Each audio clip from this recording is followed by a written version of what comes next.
We've seen teacher strikes across our country time and again as our educators demand more pay. When one teacher decided to join in the debate, she posted her pay stub, revealing her salary online, and it caused quite the uproar. Elizabeth Coatmillick did something most people won't do. In a country where we don't typically talk about our finances and earnings in public, the Arizona school teacher decided to post her pay stub on social media for the world to see because she wanted to make a point about the pay teachers receive. Millick wanted to show that despite all the schooling that is required to become a teacher, she and her colleagues don't make a living wage. Although it was removed because of all the negative feedback she received, Millick's Facebook post showed that she only received a $131 raise in a year as her salary went from $35,490 to $35,621, according to Today. Elizabeth Coatmillick posted her teacher's salary, and it's causing an uproar. "I laughed when I saw the old salary versus the new one," Millick wrote in her post. "I need a college degree to make this. I know I don't make a lot of money, but then when I see it in black and white, I'm like, wow. I mean, I love teaching, absolutely love it, but when you see what the salary is, you cannot live on it." Millick, who has been in education for years and is currently a second-grade teacher at Whispering Wind Academy in Phoenix, says she debated over whether or not to post her paycheck, according to CBS News.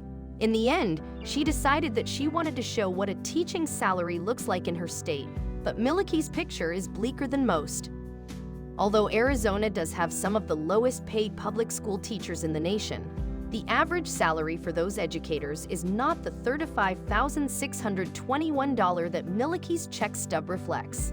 The average salary is instead $47,218, but compared to the national average of $58,353 a year, according to National Education Association research, that's still low. While those numbers sound much better than the picture Millick's photo painted, she made sure to point out that teachers are often left to pay for supplies for students like markers and tape without being compensated. She's also still paying off her student loans 20 years after graduating from college. If it wasn't for her husband's salary, Millick says she'd be in bad shape, and she knows this because some of her fellow teachers aren't so lucky as to have a second household income. "My teacher friends that I work with, they work 3 and 4 jobs to make ends meet," Millick explained. "I know teachers that teach kindergarten all day long and then they leave and they go waitress at Applebee's," she added.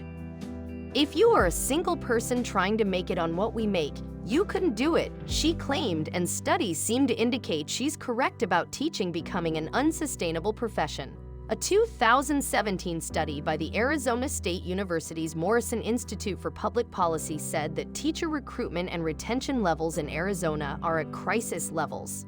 The study found that 42% of Arizona teachers who were hired in 2013 left the profession after 3 years, and that the state's elementary school teachers are the lowest paid in the country. Of course, there's another side to this argument. While teachers bemoan their salary, many people are quick to point out that these educators do not work anywhere near the same number of days as other full-time professionals, so they shouldn't expect to receive the same full-time wages. But are teachers working less? Profit of Education put together a table explaining how many days a year teachers put in on the clock compared to professional and related workers with 10 years experience, using data from the National Council on Teacher Quality, NCTQ. As you can see, teachers have nearly 50 fewer, more than 20% less, on-the-clock workdays than those in the private sector. According to data from NCTQ, teachers work more than 20% fewer on-the-clock days than other professions. Of course, this doesn't take into consideration the work teachers do off the clock, and there's no way to know how much time is spent working during their time. Those numbers would be self-reported and unverifiable, and they would also vary greatly by individual. Even so, if you factor in 20% more time off, a salary of nearly $60,000, the actual national average, teaching, and the compensation doesn't sound quite as bad. Then again, there are the supplies, but there's another side to that debate as well. Many parents on various posts about Millick's salary were quick to point out that parents bear a lot of that burden, buying copious supplies according to teachers' very specific requests. So once again, this would vary on an individual basis. While some teachers may be spending significant amounts on their classrooms, some don't spend much at all. We bring you the info, you decide. Are our teachers underpaid, or are they paid less because they work fewer on-the-clock hours than other full-time professions? Either way, I think there is one thing we can all agree on. The most essential careers to a safe, productive, and happy American society could never be paid enough money for what they do. Firefighters, police officers, EMS, nurses, military service members, and teachers, just to name a few, provide invaluable services to their communities. How do you fairly compensate for such critical work? You simply can't put a price tag on it. That's why, for most people who choose these professions, it's not about the salary anyway.